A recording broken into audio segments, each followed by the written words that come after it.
नमस्कार मित्रांनो, लाडकी बहीण योजनेसंदर्भात राज्यातील 2.5 कोटी महिलांसाठी मोठी आनंदाची बातमी आली आहे. तुम्हाला माहीत असेल सध्या मोठ्या प्रमाणावर चर्चा होत आहे की बऱ्याच महिलांना लाडकी बहीण योजनेपासून अपात्र केले जाणार आहेत आणि त्यांच्याकडून मागील हप्त्याचे पैसे सुद्धा वसूल केले जाणार आहे. तर मित्रांनो, आता शासनाकडून या संदर्भात मोठी घोषणा करण्यात आलेली आहे. ही घोषणा कोणती आहे या व्हिडिओच्या माध्यमातून पाहणार आहोत. त्यासाठी व्हिडिओ नक्की शेवटपर्यंत पहा आणि चॅनलवरती नवीन आला असाल तर चॅनल सबस्क्राईब करून ठेवा. चला तर व्हिडिओ सुरू करूया.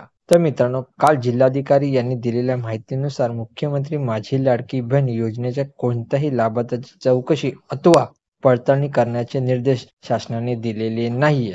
जिल्ह्यात या योजनेच्या कोणत्याही लाभार्थ्याची चौकशी करण्यात आलेली नाही अथवा त्यांच्यावर कारवाई देखील करण्यात आली नसल्याची माहिती इथे देण्यात आलेली आहे. तसेच मित्रांनो, काही दिवसापूर्वी मुख्यमंत्री देवेंद्र फडणवीस यांनी सुद्धा सरळ स्पष्ट सांगितले होते की ज्याप्रमाणे मागील 5 हप्ते महिलांना देण्यात आलेले आहे त्या सर्व महिलांना आम्ही पुढे सुद्धा पैसे देणार आहोत.